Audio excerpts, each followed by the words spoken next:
अस्सलामुअलैकुम क्लास आज हम पढ़ेंगे पैराथायरॉयड हार्मोन। लेकिन पैराथायरॉयड हार्मोन को डिटेल में डिस्कस करने से पहले हम लोग कैल्शियम और फॉस्फेट की जो रेगुलेशन है, इसकी जो बॉडी में कॉन्सेंट्रेशन है, उस पर थोड़ा सा फोकस करेंगे।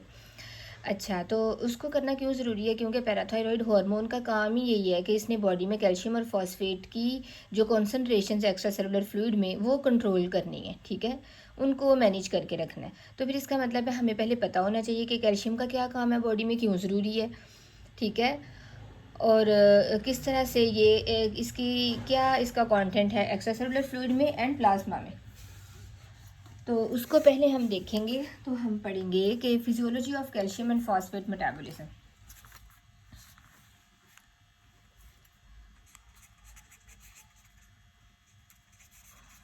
Physiology of calcium and phosphate metabolism, इसको हम कह दें regulation of calcium and phosphate in extra cellular fluid and plasma. ठीक है, या इनसाइड द बोन्स। तो ये कोई गलत नहीं होगा, एक ही ये टॉपिक हो जाएंगे। क्वेश्चन किसी तरह से भी आ सकता है, आप लोगों को उसको रेडी करना होगा। अच्छा जी, एक्स्ट्रा सेलुलर फ्लूइड में अब हम देखें तो एक्स्ट्रा सेलुलर फ्लूइड में कैल्शियम का लेवल कितना है। एक्स्ट्रा सेलुलर फ्लूइड में अगर बात की जाए तो कैल्शियम कॉन्सेंट्रेशन होती है 9.4 मिलीग्राम्स पर डेसीलीटर। ठीक है, अब ये कैल्शियम का लेवल अगर कम हो जाए इधर से, मतलब 4 पे पहुंच जाए, तो this condition is called hypocalcaemia. Hypocalcaemia. और अगर लेवल कम हो जाए इससे, ठीक है, कैल्शियम का लेवल कम हो जाए, तो इस कंडीशन इज कॉल्ड हाइपोकैल्सीमिया। लेकिन अगर कैल्शियम का लेवल ये वाली रेंज से ज़्यादा हो जाता है तो this is called hyper calcaemia. Hyper calcium ज़्यादा हो रहा है, हाइपर कैल्सीमिया। ठीक है, अब हाइपर कैल्सीमिया क्या करवाता है? हाइपर की वजह से होता है डिप्रेशन ऑफ नर्वस सिस्टम, और जो हाइपोकैल्सीमिया होता है वो नर्वस सिस्टम एक्साइटमेंट करवाता है। ठीक है, हम कह रहे हैं एक्स्ट्रा सेलुलर फ्लूइड में 9.4 मिलीग्राम्स पर डेसीलीटर है कॉन्सेंट्रेशन। ठीक है, ब्लड प्लाज्मा में, और ये कहाँ पे है? In plasma. Extracellular fluid ही है ना, प्लाज्मा भी तो सेल से बाहर ही है। अच्छा जी, तो इसमें भी जो कंबाइंड कैल्शियम किस तरह से एग्जिस्ट कर रहा है? Combined, it can exist in the form of combined with plasma proteins और in the form of diffusible and non diffusible forms. ठीक है, डिफ्यूज फॉर्म में मतलब मेम्ब्रेन को इजीली क्रॉस भी करने वाली फॉर्म प्रेजेंट हो सकती है, और मेम्ब्रेन को इजीली क्रॉस नहीं कर सकता तो भी प्रेजेंट हो सकता है। लेकिन जो फॉर्म है प्लाज्मा प्रोटीन्स के साथ बाउंड हुई हुई, वो इजीली फिल्टर्ड और इजीली एब्जॉर्ब नहीं हो पाती। ठीक है ना, क्योंकि मॉलिक्यूल जो है वो प्लाज्मा प्रोटीन्स मेम्ब्रेन को क्रॉस नहीं कर पाती। अच्छा जी, अब हम देखते हैं कि इसमें से जो 9.4 है, ये टोटल जो बॉडी में कैल्शियम प्रेजेंट है ना, इसका ये 0.1% है जो 9.4 है। ठीक है, जो 1% होता है वो सेल्स और ऑर्गेनेल्स में स्टोर होता है, और रेस्ट बाकी जो बचता है वो सारे का सारा बोन्स में स्टोर हुआ हुआ है। तो मैक्सिमम हमारा जो कैल्शियम है वो तो बोन्स में पड़ा हुआ है, और कैल्शियम फॉस्फेट जो सॉल्ट्स हैं उसकी फॉर्म में पड़ा हुआ है। इसी तरह अगर हम फॉस्फेट की बात करें तो 85% जो बॉडीज फॉस्फेट है वो स्टोर है बोन्स के अंदर। ठीक है, 85% जो bodies phosphate is stored in bones. मैंने बताया ना, कैल्शियम फॉस्फेट के साथ सॉल्ट बना के पड़ा होता है, कैल्शियम और फॉस्फेट के सॉल्ट्स बने होते हैं बोन्स में, और 14 to 15% सेल्स में होता है ऑलमोस्ट, एंड लेस देन 1% जो है वो एक्स्ट्रा सेलुलर फ्लूइड में है।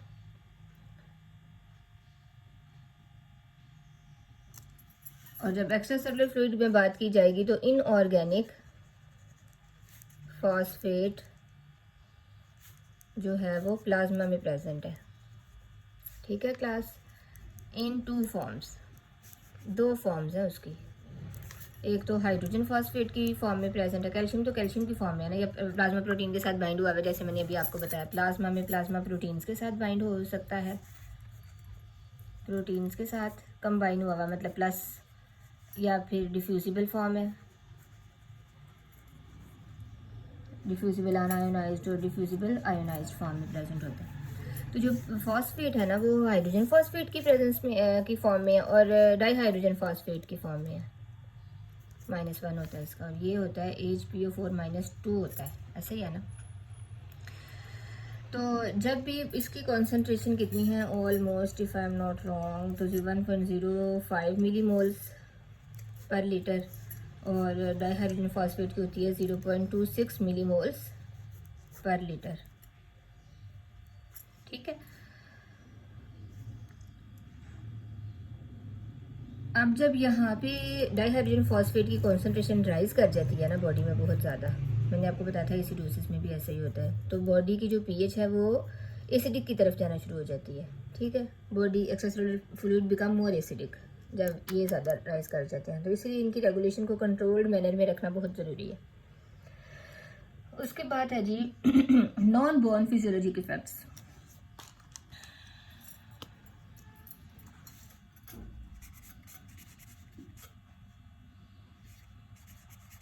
नॉन बोर्न फिजियोलॉजिक इफेक्ट्स मतलब एक तो हमें ये कैल्शियम का पता है ना कि जी बोन्स बनवा रहा है, बोन्स को स्ट्रॉन्ग कर रहा है, कैल्शियम होना चाहिए, बोन स्ट्रॉन्ग होंगी ये वो, लेकिन कोई नॉन बोन फिजियोलॉजिकल इफेक्ट्स कौन से हैं, उनमें आता है फॉर एग्जांपल हाइपोकैल्सीमिया है ना, अगर हो गया, कैल्शियम का काम है कि एक्शन पोटेंशियल को नॉर्मली जनरेट करके रखे। अब देखिए अगर एक्शन पोटेंशियल प्रॉपरली जनरेट नहीं हो पाएगा तो नर्वस सिस्टम एक्साइट नहीं होना, तो अगर हाइपोकैल्सीमिया हो गया, कैल्शियम का कॉन्सेंट्रेशन कम हो गई अगर, तो it will cause nervous system excitement, nervous system excitement हो जाएगी, इट विल कॉज, ठीक है, और एक्साइटमेंट एंड टेटनी होगी, टेटनी। ऐसा क्यों होता है कि हाइपोकैल्सीमिया की वजह से टेटनी हो रही है, याद रखिएगा कि जब कैल्शियम कॉन्सेंट्रेशन कम होगी एक्स्ट्रासेलुलर फ्लूइड में तो उसकी वजह से क्लास जो हमारी मेम्ब्रेन की परमेबिलिटी है वो सोडियम आयंस के लिए इंक्रीज हो जाती है। जब सोडियम आयंस के लिए परमेबिलिटी राइज होगी तो it allow easy initiation of action potential, तो एक्शन पोटेंशियल आराम से जनरेट हो ही जाता है। तो जब एक्शन पोटेंशियल ज़्यादा इजीली जनरेट होते जाएंगे तो कंडीशन कॉल्ड टेटनी डेवलप हो जाती है, एक्सेसिव मस्कुलर कॉन्ट्रैक्शंस, ठीक है। और अगर ये सीवियर हो जाए तो it can leads to seizures,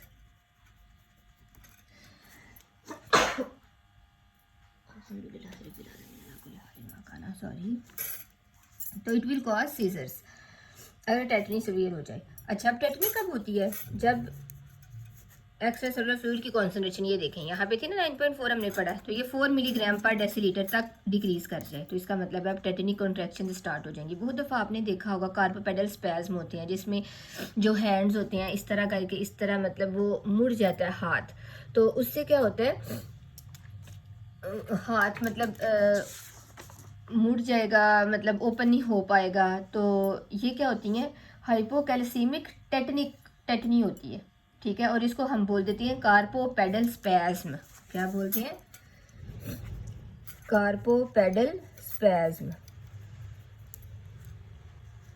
calcium concentration कम होने की वजह से होती है।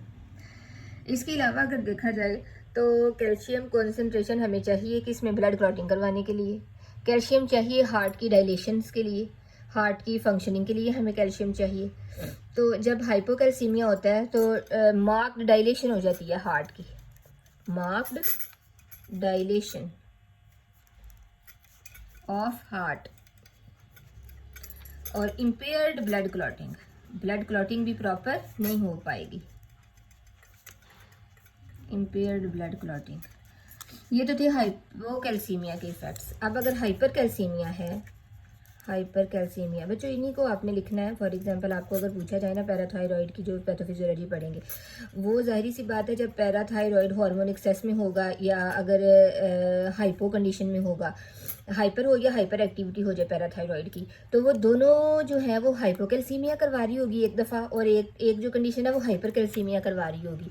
तो ये इफेक्ट्स भी उसी में हम लिखेंगे, पैथोफिजियोलॉजी में भी। Got it? तो आप इसे साथ साथ नोट करते जाइएगा। जो मैं आपको लेक्चर डिलीवर भी कर रही हूँ, जो जितना तो रिटर्न है वो तो ठीक है, लेकिन जो मैं आपको रिटर्न नहीं और एक्स्ट्रा बता देती हूँ वो भी आपने नोट करना है। तो हाइपर कैल्सीमिया क्या करेगा? Depression of nervous system, depress nervous system, depression करवा देगा नर्वस सिस्टम का। बिल्कुल इससे ऑपोजिट चलना है ना, जाहिर सी बात है।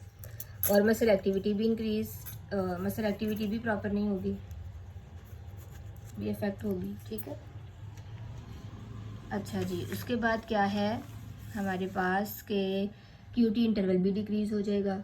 Lack of appetite and constipation, constipation आप देखें कि जितना अगर कैल्शियम नहीं है तो मसल एक्टिविटी भी डिक्रीज हो जानी है, मसल्स ने प्रॉपरली कॉन्ट्रैक्शंस नहीं शो करनी। तो जब पेरिस्टॉल्सिस ही नहीं होगी तो फिर क्या कंडीशन डिवेलप हो जाएगी? कॉन्स्टिपेशन की। और अगर ये लेवल है कि कैल्शियम 12 से ऊपर हो जाए, 9.4 था ना नॉर्मल, तो 12 से भी ऊपर चला गया तो ये प्रॉब्लम्स आएंगी। ठीक है,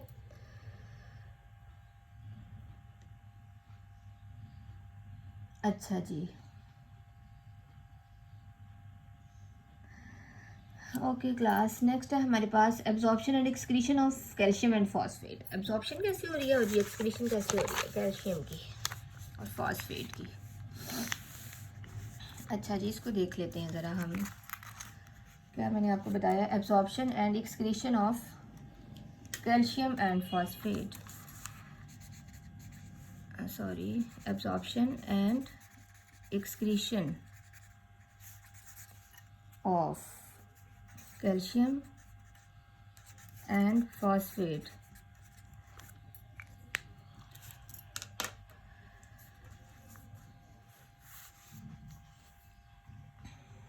अच्छा जी, इसके लिए क्या है? Intestinal absorption and faecal excretion of calcium and, intestine से ही एब्जॉर्प्शन होती है इसकी और इंटेस्टाइन से ही इसकी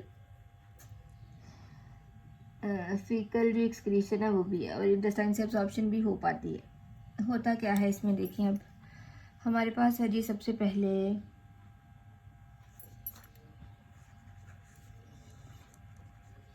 कैल्शियम इनटेक।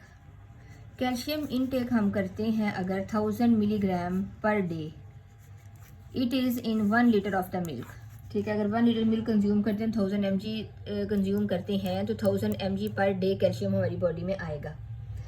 जब कैल्शियम आएगा तो ये जाहिर सी बात है हमने इंजेस्ट किया ना, ठीक है, तो डाइजेस्टिव सिस्टम के थ्रू कहाँ पे जाएगा? डाइजेस्टिव सिस्टम में। तो कहाँ पे जाना है इसने? इंटेस्टाइन के थ्रू एब्जॉर्ब होना है जाके। मैंने यही बताया ना, अभी एक्सक्रीशन होनी है, एब्जॉर्प्शन होनी है, इंटेस्टाइन के थ्रू होनी है।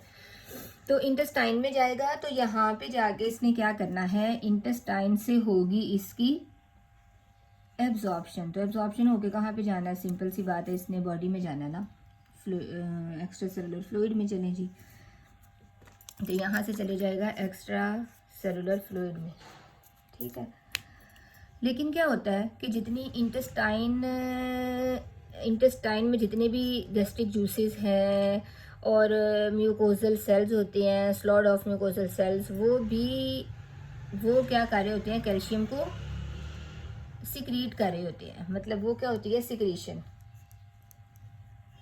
तो याद रखिएगा ये 1000 mg पर डे के हिसाब से अगर लेंगे तो इंटेस्टाइन ने 350 मिलीग्राम पर डे एब्जॉर्ब करना है 1000 में से। बाकी कितना बचा? 650 एक्सक्रीट होना है, एक्सक्रीशन होनी है इसकी।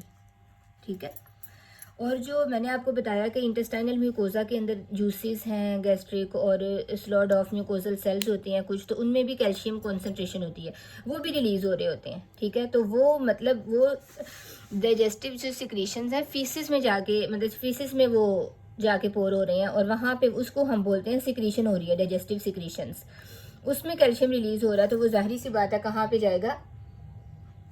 इंटेस्टाइन में, और इंटेस्टाइन से वो फीसिस में रिलीज हो जाएगा। और ये सिक्रीशन होती है 250 मिलीग्राम पर डे, ठीक है।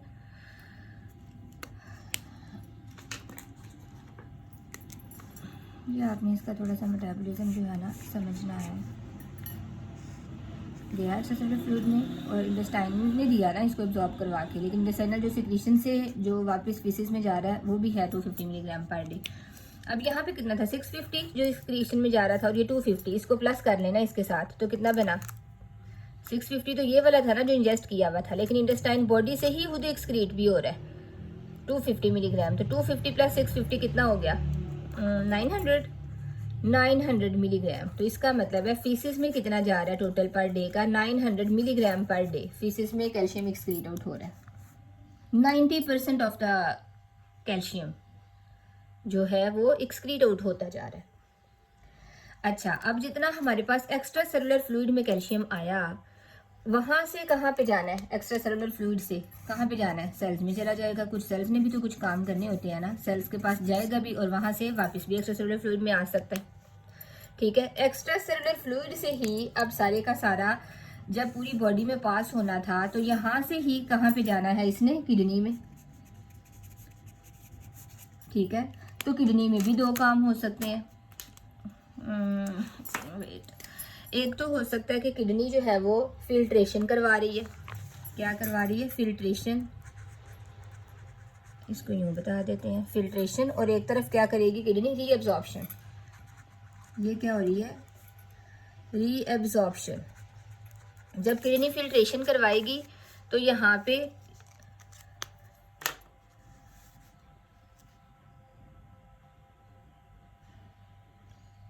यूरिन में एक्सक्रीट आउट होता जाएगा और almost 100 milligram per day kidney के थ्रू, यूरिन के थ्रू एक्सक्रीट आउट होता है कैल्शियम, ठीक है। और अगर किडनी रीअब्जॉर्ब करवा ले, मतलब बॉडी में कैल्शियम पहले कम है, तो किडनी फिर क्या करेगी, इसको रिलीज होने नहीं देगी, तो इसको रीअब्जॉर्ब करवा लेगी वापस एक्स्ट्रासेलुलर फ्लूइड में। तो जितना रिलीज हो रहा है वो भी नहीं होगा, 100 मिलीग्राम बताया ना, तो वो भी नहीं होगा, चला जाएगा वापस। ये तो दूसरा इफेक्ट हो गया। ये तो इंटेस्टाइन में इफेक्ट गया, एक किडनी पे इफेक्ट आया, और थर्ड पे क्या है, बोन्स पे इफेक्ट। क्लास यहीं पे जो एक्स्ट्रासेलुलर फ्लूइड में जमा हुआ, इधर से ही बोन्स में जाना है। इधर से कहाँ पे जाना है, बोन्स में। इसको भी ज़रा हाईलाइट कर लेते हैं, अच्छा लगेगा, ठीक है। तो इधर से जाना है बोन्स में। अब बोन्स में क्या होना है, बोन्स में है डेपोजिशन। जितना एक्स्ट्रा सेलुलर फ्लूइड में ज़्यादा होगा वो डेपोजिशन होगी, बोन्स में जमा होता जाएगा। और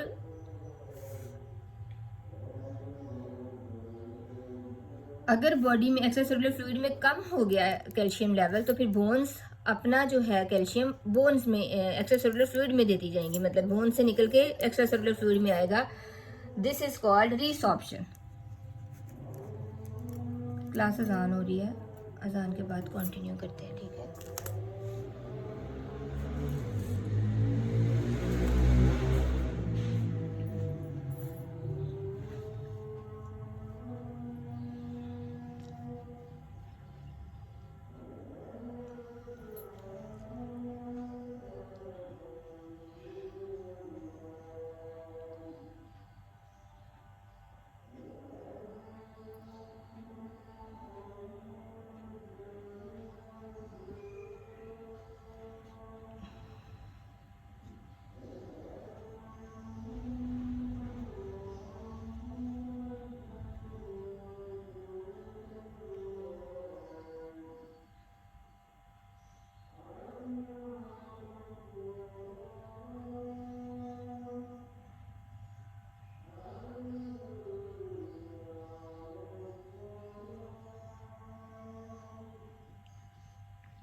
जी क्लास, तो यहाँ पे बोन्स हैं, बोन्स ने डेपोजिशन करवाई तो एक्स्ट्रा सेलुलर फ्लूइड में, मतलब एक्स्ट्रा सेलुलर फ्लूइड से जितना भी एक्सेस में कैल्शियम होगा वो बोन्स में डिपॉजिट होता चला जाएगा, और अगर एक्स्ट्रा सेलुलर फ्लूइड में कम हो जाए कैल्शियम की कॉन्सेंट्रेशन तो फिर बोन्स जो है वो अपने सॉल्ट के एब्जॉर्प्शन करवा के, मतलब सॉल्ट को तोड़ के ना, तो रीसॉर्प्शन बोन्स की होगी और कैल्शियम एक्स्ट्रा सेलुलर फ्लूइड में डाल दिया जाएगा। Got it? तो ये ओवरऑल क्या है, कैल्शियम एक्सचेंज है, overall calcium exchange between different tissues. अब यहाँ पे जो हमने किया है कि कैल्शियम किडनी में रीअब्जॉर्प्शन हो रही है, तो क्लास किडनी में रीअब्जॉर्प्शन ये जो कैल्शियम की है, it is dependent upon the parathyroid hormone PTH, parathyroid hormone के ऊपर ये डिपेंडेंट है। ठीक है, यहाँ पे कैल्शियम का रोल, पैराथायरॉयड हार्मोन का रोल आएगा। Okay, got it?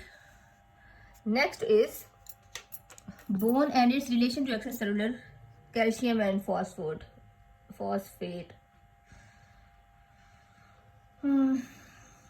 bone है, अच्छा जी, bone and its relation to extracellular calcium and phosphate।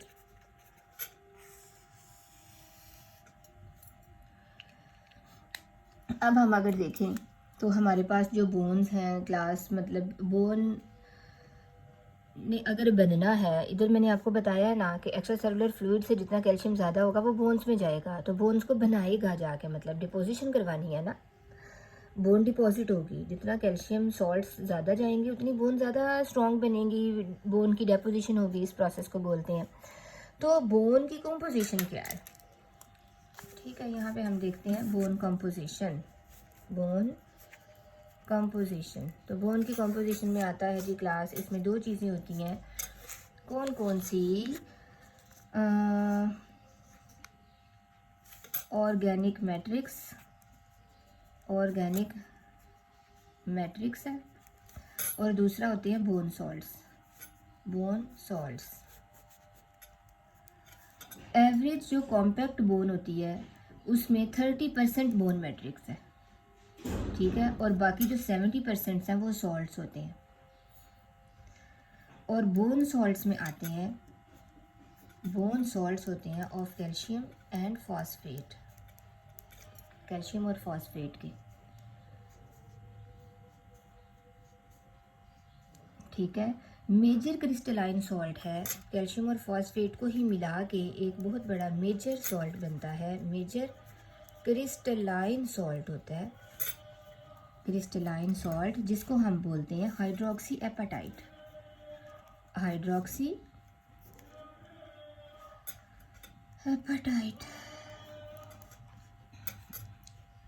ठीक है, ये होता है Ca10PO4 whole 6 OH whole twice. ठीक है, ये हाइड्रोक्सी एपेटाइट है। ये मेजर क्रिस्टलाइन सॉल्ट है जो कि हमारे पास बोन सॉल्ट है, मेजर क्रिस्टलाइन सॉल्ट।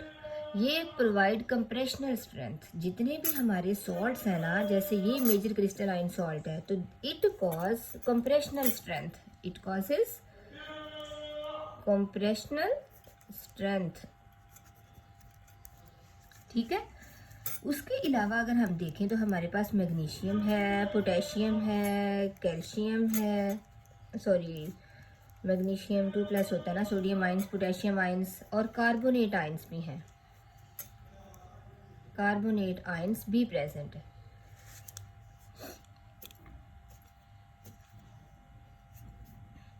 और अगर हम दूसरी तरफ देखें ऑर्गेनिक मैट्रिक्स में, तो ऑर्गेनिक मैट्रिक्स जो है फर्दर फिर दो कैटेगरीज में डिवाइडेड है।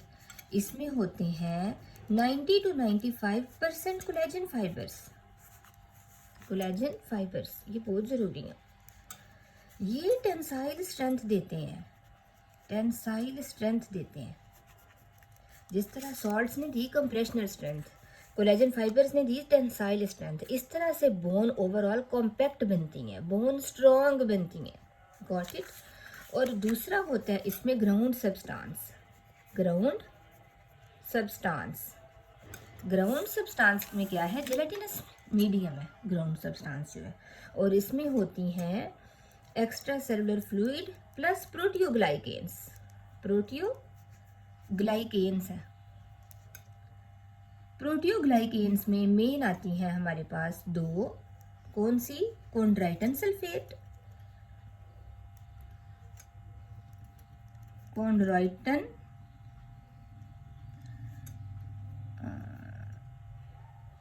सॉरी क्लास यहाँ पे हमारे पास ना जगह कम है, तो कॉन्ड्राइटन सल्फेट और दूसरी है हियालुरोनिक एसिड, हियालुरोनिक LU है, हियालुरोनिक एसिड, ठीक है, hyaluronic acid.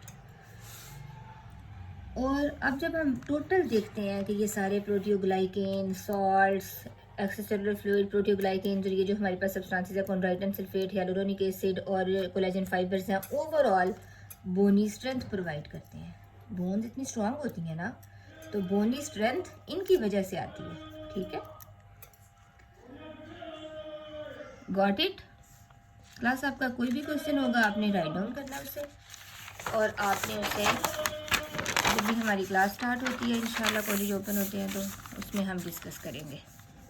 Okay class, next होता है हमारे पास, नेक्स्ट है जी बोन कैल्सिफिकेशन का क्या मैकेनिज्म है, ठीक है ना। तो उसमें आपने ये देखना है, इससे बोन कैल्सिफिकेशन कहें या बोन फॉर्मेशन एक ही बात है।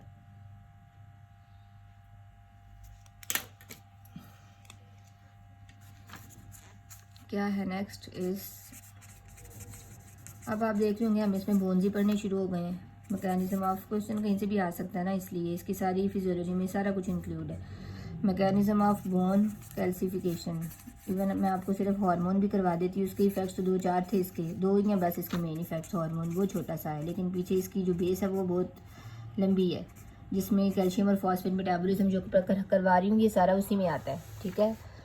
क्वेश्चन ये भी आ सकता है, right a detailed note on calcium and phosphate metabolism, तो उसमें आपने ये सारा पहले वाली चीज़ें लिखनी है, ठीक है। मैकेनिज्म ऑफ बोन कैल्सिफिकेशन, या इसको हम कह सकते हैं और बोन फॉर्मेशन,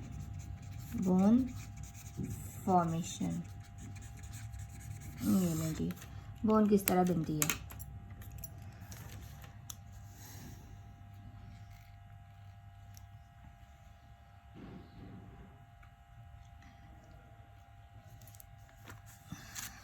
बोन फॉर्मेशन में क्या होता है, सबसे पहले याद रखिएगा, ओस्टियोब्लास्ट होते हैं बोन्स बनाने वाले सेल्स, ओस्टियोब्लास्ट हैं बोन फॉर्मिंग सेल्स, यही बोन्स बनाते हैं। ये क्या करते हैं, ये सिक्रीट करते हैं एक सब्सटेंस जिसे हम बोलते हैं कोलेजन मोनोमर्स, जिसे क्या बोलते हैं, कोलेजन मोनोमर्स।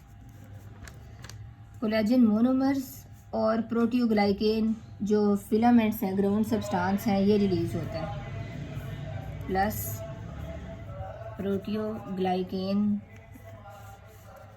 ये क्या है, ग्राउंड सब्सटेंस है ना, प्रोटियोग्लाइकेन के ग्राउंड सब्सटेंस ही बने थे ना, बना था ना प्रोटियोग्लाइकेन से, जो जिसमें कॉन्ड्राइटन सल्फेट और हियालुरोनिक एसिड था।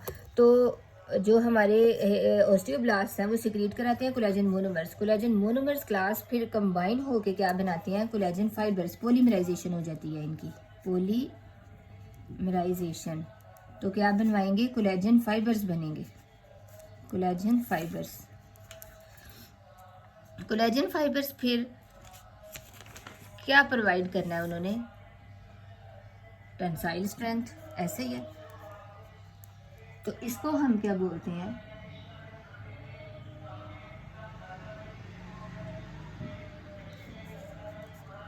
ओस्टियोइड, इसे क्या बोलेंगे, ओस्टियोइड। मतलब ये जो ओस्टियोब्लास्ट ने सिक्रीट करवाया collagen monomers, collagen fibres, this is called osteoids. अब जो ओस्टियोब्लास्ट होता है ना क्लास, वो इसके अंदर एंट्रैप हो जाता है, इसी ओस्टियोइड के अंदर, मतलब ये जो ऊपर सारा मैट्रिक्स बना है ना, इसके अंदर वो जो ओस्टियोब्लास्ट थे ना, ओस्टियोब्लास्ट इसके अंदर ही एंट्रैप हो जाते हैं और कोई सेंट फॉर्म में आ जाते हैं, मतलब चुपचाप करके बैठ जाते हैं, ठीक है। तो इस स्टेज पे फिर हम इसको कहते हैं, मतलब osteoblast entrapment and quiescent form. तो इस स्टेज पे हम इस ओस्टियोइड को बोलेंगे ओस्टियोसाइट। ओस्टियोसाइट, ठीक है। ओस्टियोसाइट्स जो होते हैं कुछ विद इन फ्यू डेज, क्या होता है, विद इन फ्यू डेज, कुछ दिनों के अंदर ही ना ये क्या करते हैं, इसमें कैल्शियम प्रेसिपिटेशन होना शुरू हो जाती है। अभी तक ऊपर हमने नहीं पढ़ी ना कैल्शियम प्रेसिपिटेशन हो रही है बोन में, जबकि हमें पता है कैल्शियम प्रेसिपिटेशन होगी तो किस तरह होती है। कैल्शियम आता है, फॉस्फेट आता है, हाइड्रोक्सी एपेटाइट बनाते हैं, और वो जो हाइड्रोक्सी एपेटाइट क्रिस्टल्स हैं वो आके अंदर जमा हो जाते हैं, एक्यूमुलेट हो जाते हैं, हाइड्रोक्सी एपेटाइट। तो इसे हम क्या बोलते हैं, बोन कैल्सिफिकेशन। ये क्या हो गई, बोन कैल्सिफिकेशन। इस तरह होती है बोन कैल्सिफिकेशन। ये बोन फॉर्मेशन मैंने आपको बताई है, ठीक है।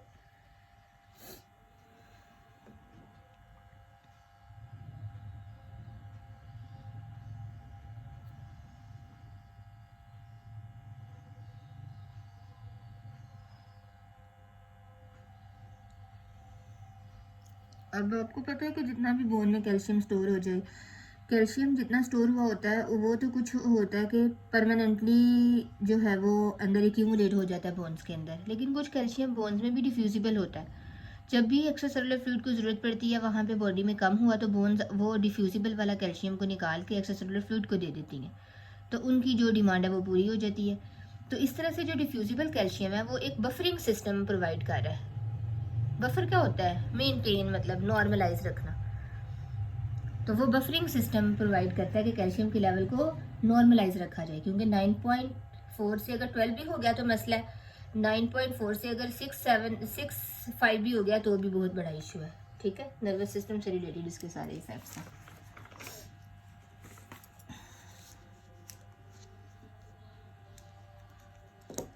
अच्छा, तो यही जो मैंने आपको भी बताया है, ये जो बोन फॉर्मेशन है इसको बोन डेपोजिशन भी बोलेंगे। बोन डिपॉजिट ही हो रही है ना, तो इसी का एक दूसरा नाम क्या हो सकता है, बोन डेपोजिशन।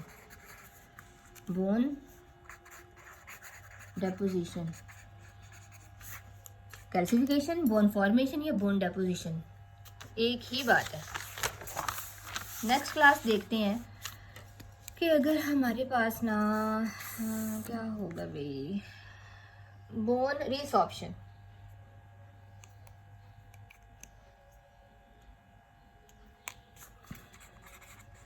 बोन रिसॉर्प्शन या फिर बोन एब्जॉर्प्शन, ये भी एक ही बात है। बोन एब्जॉर्प्शन कह लें, बोन रिसॉर्प्शन कह लें, या फिर फंक्शन, ये किसकी वजह से है, ओस्टियोक्लाइड्स की वजह से, ओस्टियोक्लास्ट की वजह से होती है। अच्छा, ये बोन जो रिसॉर्प्शन है या एब्जॉर्प्शन है या डिस्ट्रक्शन ऑफ बोन भी इसे कह सकते हैं।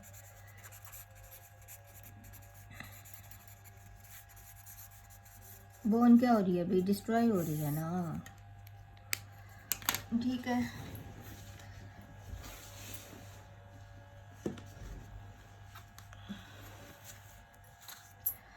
अच्छा जी, अब बोन डिस्ट्रक्शन में क्या काम है कि सबसे पहले क्या होता है, बोन को डिस्ट्रक्ट करवाना, बोन को तोड़ना किसका काम है जी, ओस्टियोक्लास्ट का। ओस्टियोक्लास्ट होती हैं।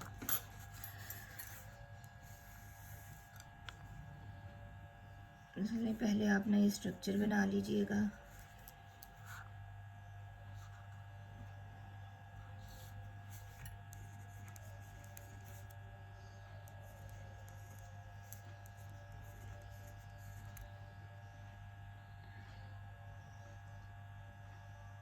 बल्कि ऐसा ना करूँगी, ये मैं आपको बुक से ही बता दूँ, फिर बुक की ही आपको ना पिक्चर शेयर कर दूँगी, ऐसा कर देती हूँ।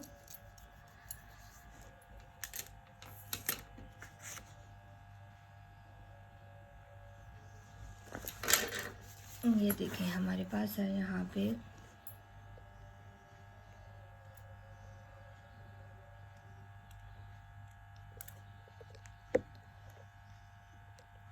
क्योंकि इस तरह हमारा टाइम भी बच जाएगा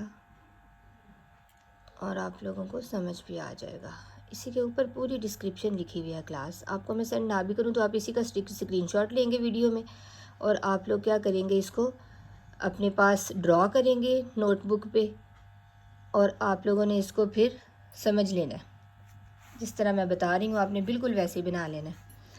अच्छा जी, अब देखें, सबसे पहले ये मैं आपको बता रही हूँ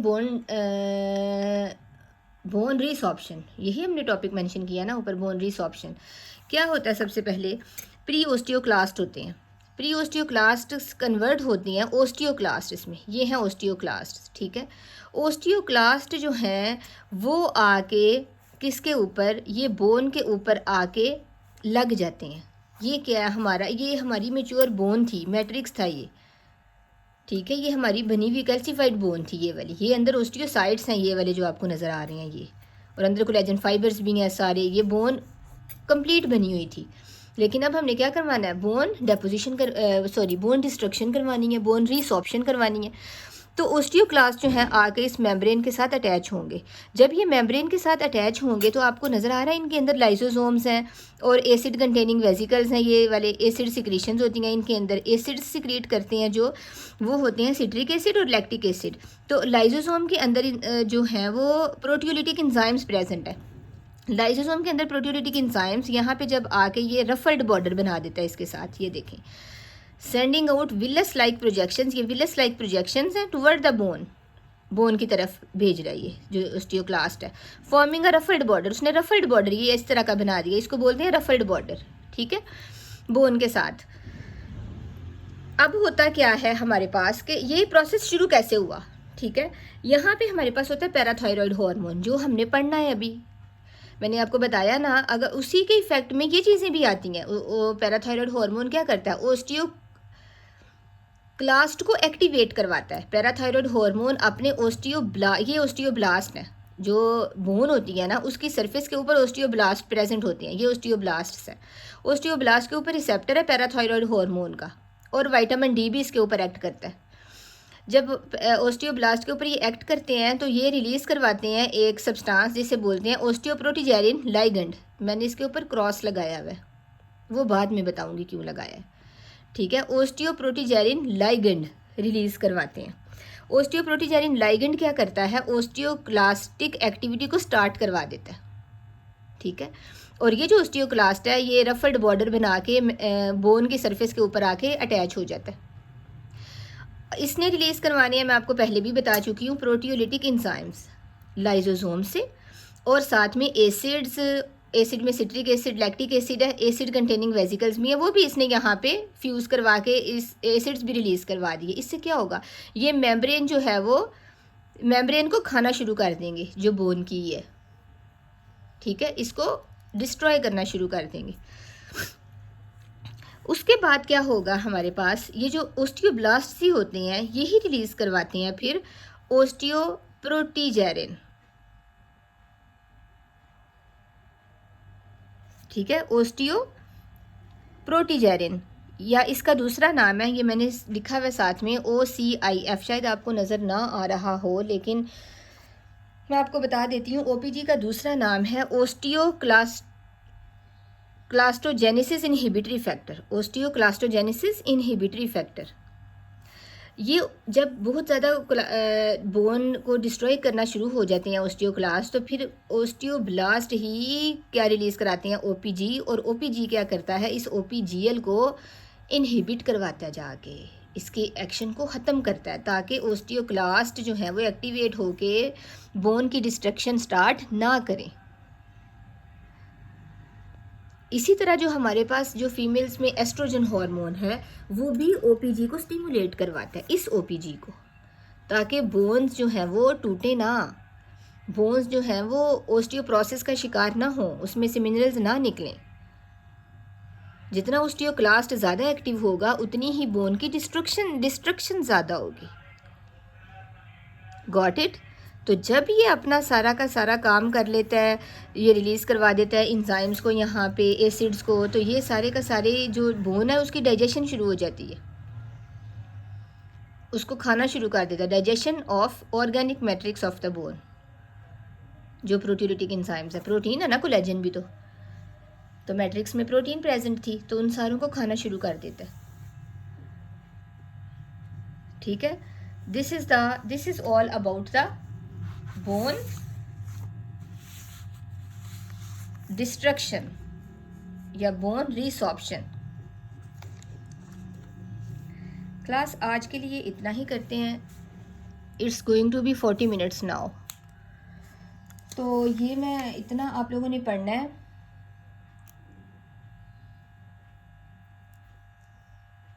यही जो हमारे पास होता है ना, फॉर एग्जांपल बोन को पहले एब्जॉर्ब करवाना, फिर बोन मतलब बोन को पहले बनाना, बोन फॉर्मेशन कराना, बोन कैल्सिफिकेशन होना, बोन को फिर रिसॉर्प्शन करवाना उसकी, इट इज़ कॉल्ड एज